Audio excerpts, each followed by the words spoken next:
السلام علیکم ورحمۃ اللہ وبرکاتہ۔ ناظرین، اس وقت جو کچھ چل رہا ہے وہ آپ جانتے ہی ہیں۔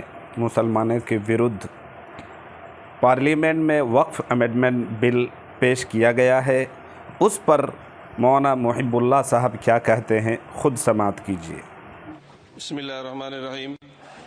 جناب صدر، میں آپ کی توجہ اس طرف چاہتا ہوں آپ کے مادھیم سے کہ میں واحد آدمی ہوں اس سدن میں جس میں ون مین کمیٹی آپ کے دوارا بنائی گئی سرکار کے، اور میں اس میں پیش ہوا 123 پراپرٹی میں۔ جسٹس آرین نے جو رپورٹ پیش کی آج تک وقف بورڈ کو نہیں بتایا گیا، چونکہ وہ آپ کی منشا کے خلاف تھی اور گورنمنٹ کی منشا کے مطابق نہیں تھی۔ 123 پراپرٹی میں جب منشا کے خلاف ہمارے نہیں آئی، منشا کے مطابق نہیں آئی، تو ہم نے 2 مین کمیٹی بنائی، اور 2 مین کمیٹی نے بھی کوئی رپورٹ وقف بورڈ کو نہیں دی، جبکہ وقف ایکٹ جو ہے 1995 جو ہے وہ پارلیمنٹ سے پاس شدہ ہے کہ ہم پارلیمنٹ کے جو احترام ہے اس کا نہیں کر رہے، اس کے حقوق کا۔ اسی طرح سے سر صوبائی حکومتوں کو اختیار دیا گیا۔ سر ہندو انڈومن میں جو کرناٹکا اور تمل ناڈو میں ہے وہاں کوئی مسلم نہیں ہو سکتا، اور 26 میں آرٹیکل 26 کا وائلیشن ہے۔ 4 دھام میں یہ لکھا ہوا واضح طور پر کہ صرف ہندو ہوگا۔ بہار اڑیسہ میں بھی یہی لکھا ہوا ہے۔ پنجاب ہریانہ میں گردوارہ پربندھن کمیٹی میں صرف سکھ ہوگا اونلی، اور یہ ان کا ادھیکار ہے جس کو مانا گیا ہے۔ لیکن مسلم کے ساتھ میں یہ انیائے کیوں ہے؟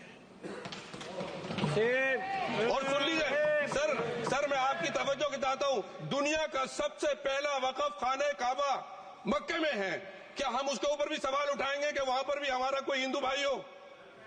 ہم اپنے وقار کو، اپنی عزت کو، اپنے ملک کی اپنے شان کو، اپنے سنویدھان کو خود اپنے پیروں تلے روند رہے ہیں، اور وقف ایک مسلمانوں کا مذہبی عمل ہے، ایک مذہبی فریضہ ہے، اس سے ان کو محروم کنسٹیٹیوشن کے ذریعے سے بھی کوئی طاقت نہیں کر سکتی۔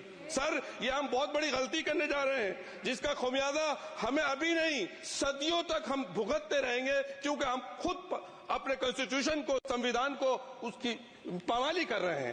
اگر ہمیں اس سلسلے میں نے سر پورا میں نے اس کو مدھیم سے پڑھا ہے، اور میں نے پوری 40 ترامیم جو اس میں غلط ہیں اس کو لکھ کر جو ہے وہ میں لے کر آیا ہوں۔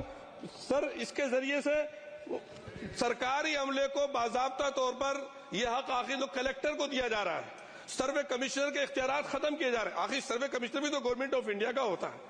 سر ایسے کیسے کر سکتے ہیں ہم؟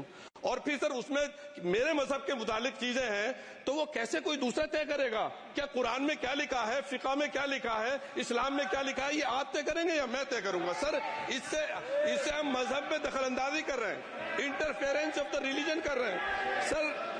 سر اس طرح کے قوانین سے ملک کی شاخ کو نقصان پہنچے گا، کنسٹیٹیوشن کی اسپرٹ ہم ختم کر دیں گے، اور اگر یہ ہوگا تو کوئی بھی اقلیت، کوئی بھی مائنورٹی اپنے آپ کو ہندوستان میں سیف نہیں کرے گی۔ پچھلے دنوں سکھوں کے ساتھ بھی یہ ہوا، اور کچھ عیسائی بھائیوں کے ساتھ بھی اس طرح کے واقعات ہوئے ہیں، جس کی وجہ سے سب لوگ اپنے آپ کو اسہائے محسوس کر رہے ہیں۔ 10 سال سے جو ملک میں مائنورٹیز کے ساتھ، ان کے حقوق کے ساتھ، ان کے ریلیجن فریڈم کے ساتھ جو کھلواڑ کیا جا رہا ہے، اس سے روح کانپ جاتی ہے، اور ایسا محسوس ہوتا ہے کہیں ایسا نہ ہو کہ جنتا ان حقوق کے لیے، کانسٹیٹیوشن کو بچانے کے لیے دوبارہ سڑکوں پر آ جائے گی۔